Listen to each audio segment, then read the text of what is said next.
Amanginang, kita akan mulai ibadah Advent yang keempat. Sebelumnya mari kita persiapkan hati pikiran kita berdoa. Amin. Kita bernyanyi dari Kidung Jemaat nomor 76 ayat 1.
Dalam nama Allah Bapa dan nama anaknya Tuhan Yesus Kristus dan nama Roh Kudus yang menciptakan langit dan bumi. Amin. Bersorak-sorailah dan bersukarialah, hai Putri Sion, sebab sesungguhnya aku datang dan diam di tengah-tengahmu. Demikian firman Tuhan. Haleluya. Marilah kita berdoa. Ya Allah Bapa kami, dengan segenap jiwa raga kami mengucap syukur dan terima kasih kepadamu karena Engkau telah mengaruniakan anak-Mu Tuhan Yesus Kristus yang telah menebus kami dari dosa dan kuasa maut.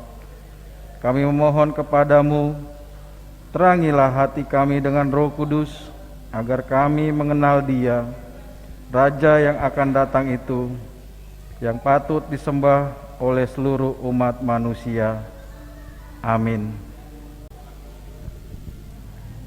Pembacaan epistel untuk kita di malam hari ini, firman Tuhan tertulis dari Mazmur 147 ayat 1 sampai 11.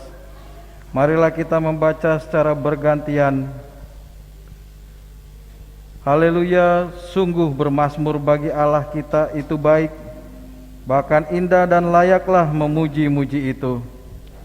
Tuhan membangun Yerusalem, Ia mengumpulkan orang-orang Israel yang tercerai-berai. Ia menyembuhkan orang-orang yang patah hati dan membalut luka-luka mereka. Ia menentukan jumlah bintang-bintang dan menyebut nama-nama semuanya. Besarlah Tuhan kita dan berlimpah kekuatannya, kebijaksanaannya tak terhingga.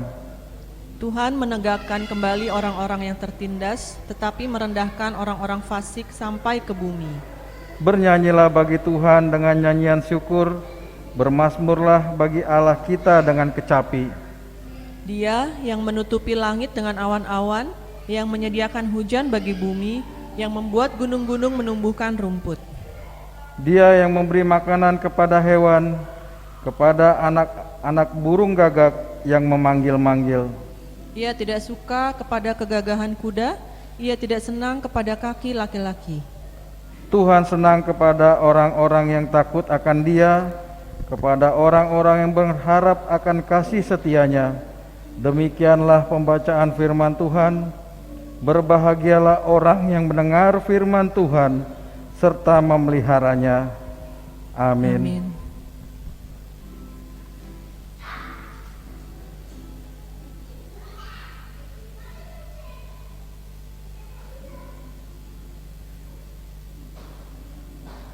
Ini adalah pekan terakhir dari masa Advent, minggu keempat yang memiliki arti khusus perdamaian. Ini ditandai dengan 3 batang lilin ungu dan 1 lilin merah jambu. Minggu keempat Advent mengingatkan kita tentang kemuliaan Tuhan, Sang Pemilik semesta alam. Saya menyalakan lilin Advent ini untuk mengajak kita bersama-sama bersukacita.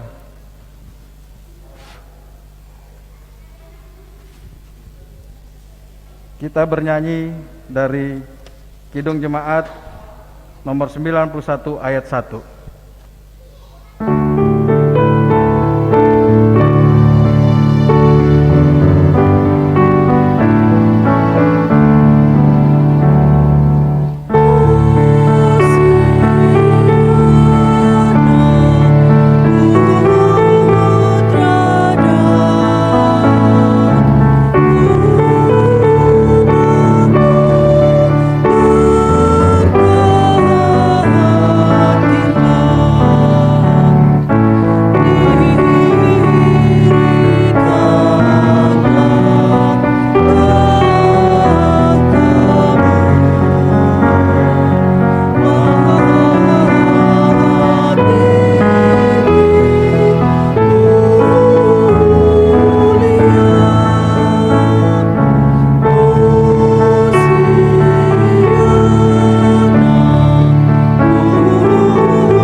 Kita berdoa.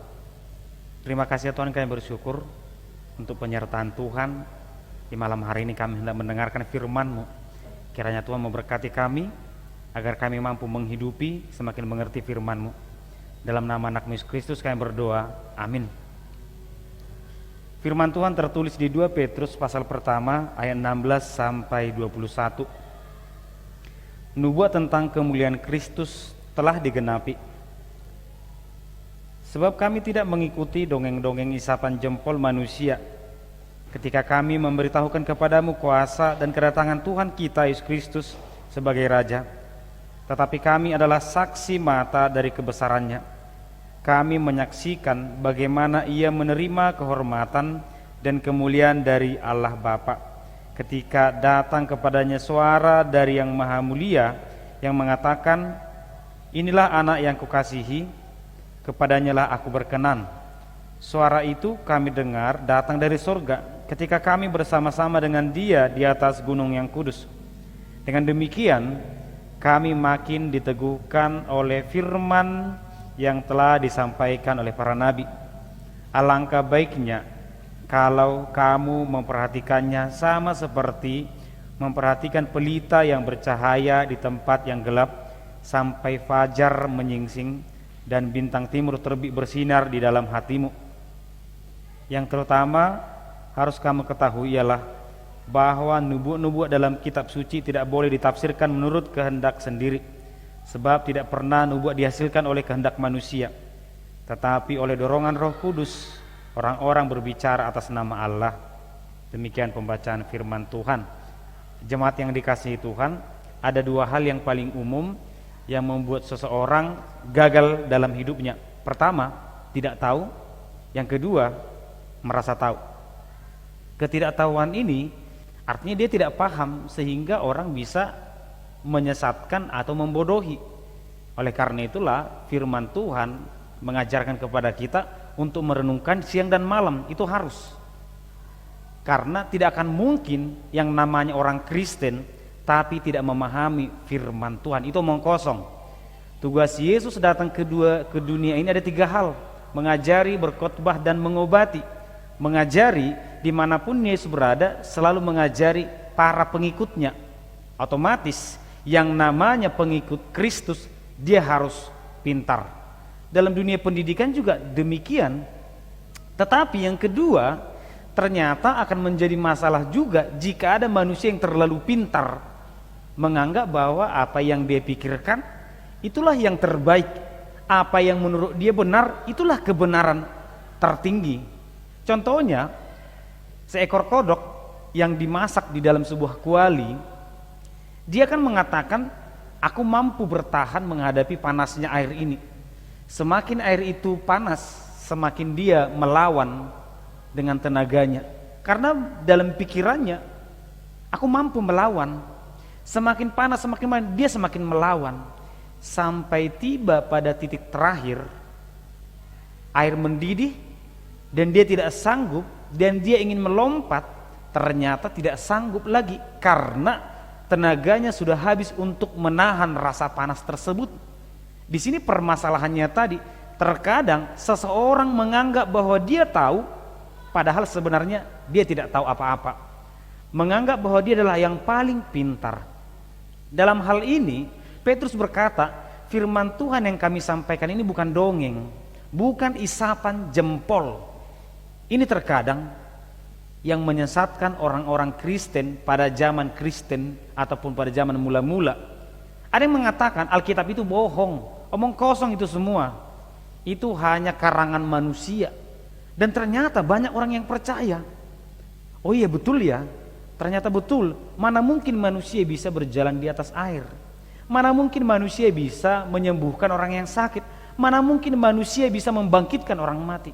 Dan mereka menerima itu bulat-bulat. Tetapi Petrus sebagai saksi hidup berkata, aku sendiri melihat dan mendengar Tuhan berbicara dari surga mengatakan, inilah anakku yang kukasihi. Oleh karena itu, Amanginang, sebagai orang beriman haruslah mengerti firman Tuhan. Seperti yang sering saya sampaikan sebelumnya, orang beriman itu terdiri dari dua hal. Dia percaya kepada Tuhan dan dia memiliki ilmu di dunia ini. Itulah orang yang beriman, itulah orang yang berhikmat. Orang kalau dia menguasai ilmu tapi dia tidak beriman, inilah namanya ya ateis juga seperti itu. Tapi orang yang beriman tapi tidak berilmu, inilah orang yang mabuk agama. Semua yang menurut dia tertulis dalam Alkitab 100% harus ditelan bulat-bulat. Tetapi kita sebagai orang percaya haruslah beriman, haruslah mengerti. Jemaat yang dikasihi Tuhan, yang kedua dikatakan seperti ini. Tidak boleh firman Tuhan itu ditafsirkan oleh pikiran manusia. Ini masalah yang kedua. Terkadang ketika membaca firman Tuhan, kita memaksakan apa yang kita pikirkan benar, apa yang menurut kita benar, seakan-akan itu menurut firman Tuhan. Seakan-akan kita lebih pintar daripada Yesus. Seakan-akan kita lebih pintar daripada orang yang menuliskan Alkitab itu. Inilah yang salah. Dalam masa-masa Advent, kita menantikan atau kita diajarkan dalam penantian. Setiap hari adalah masa penantian. Kita melihat kisah 5 perempuan bijaksana dan 5 yang bodoh. Kenapa dikatakan bodoh? Apakah mereka tidak berilmu? Sebenarnya karena mereka mengukur kedatangan pengantin itu menurut kepintaran mereka. Ya pengantin pasti datang jam 9 malam lah. Oleh karena itu mari kita persiapkan minyak kita sampai jam 9. Itulah ilmu mereka. Membaca firman Tuhan juga terkadang kita mengatakan, oh ininya maksudnya. Firman Tuhan itu ini maksudnya. Dan kita merasa apa yang kita pikirkan itu, itulah yang dipikirkan oleh Tuhan. Apa yang kita mau, itulah kemauan Tuhan. Padahal jelas diajarkan kepada kita, jalanmu bukan jalanku, rancanganmu bukanlah rancanganku. Oleh karena itu, Amanginang, dalam masa penantian ini terkadang memang banyak hal yang tidak masuk di akal, yang tidak kita mengerti. Tetapi percayalah, mari jangan memaksakan untuk mengerti hal-hal yang tidak bisa kita pahami tentang kerajaan Allah. Biarlah itu menjadi rahasia yang harus kita imani. Tetapi setiap hari kita biarkan hati kita bergumul, merenungkan agar Tuhan yang mengajari kita, agar Tuhan yang memperlengkapi kita.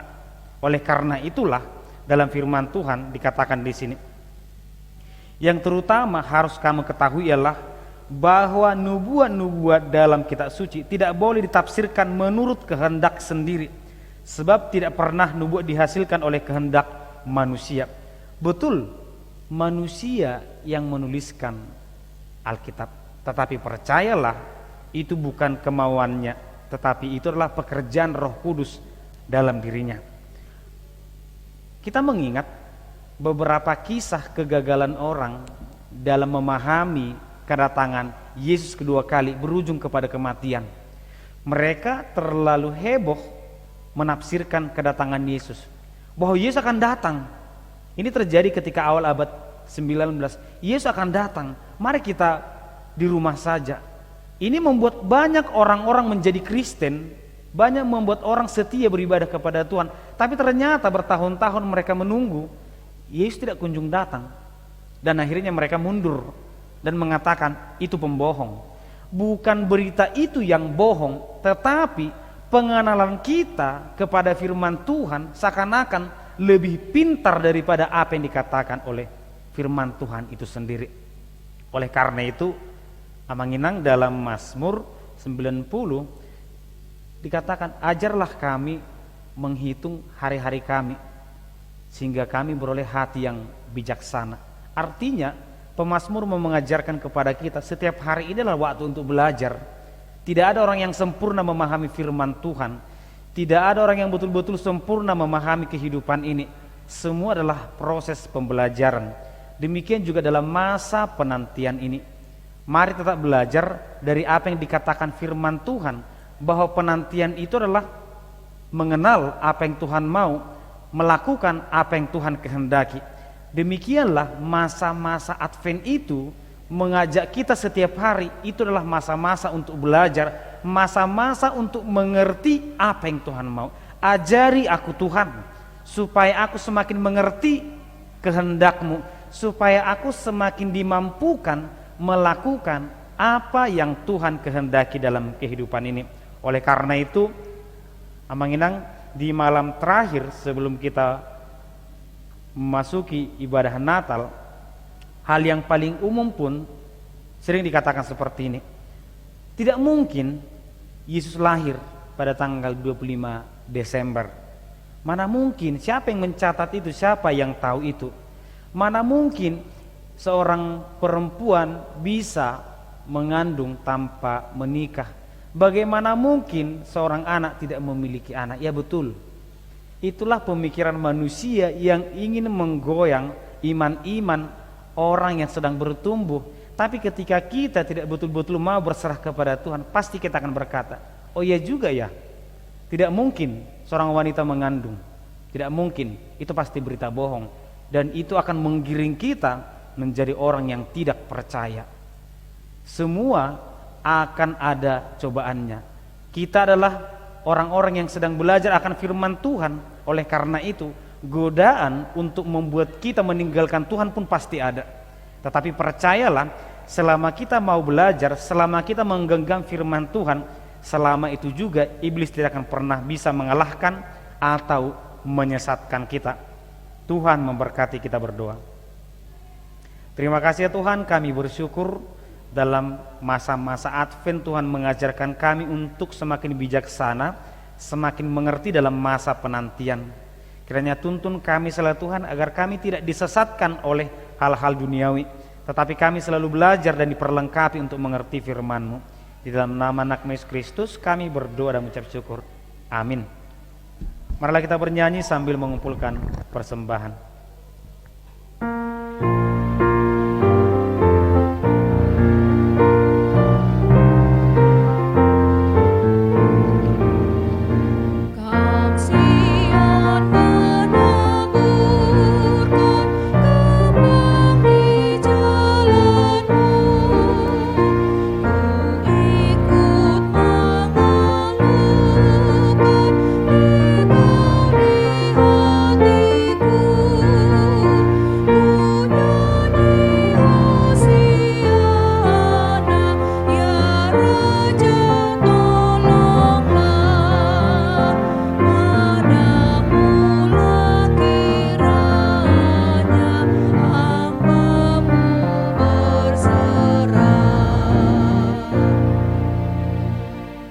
Ya Allah yang menyatakan kasih-Mu melalui kelahiran Yesus Kristus di Bethlehem, tolonglah kami menyambutnya dengan penuh sukacita, serta mempersilahkan Dia masuk dalam hidup sehari-hari kami.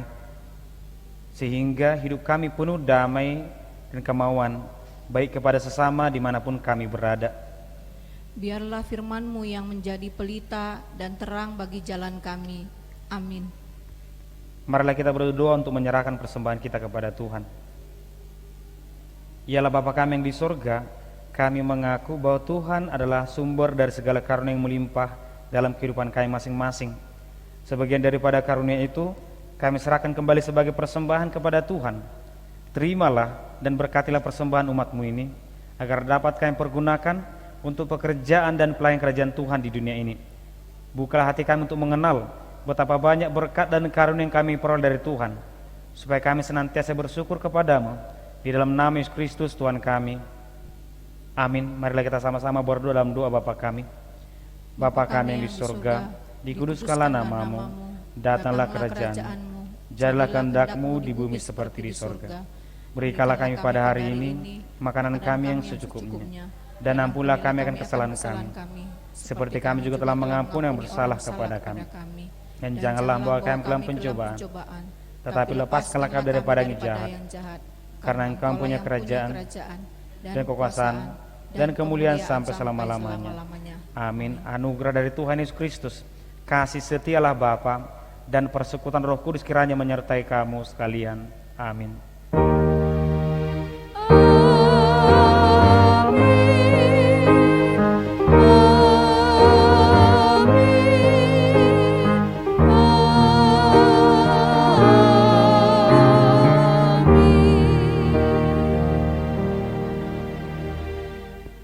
Selamat Advent, Tuhan memberkati kita semua.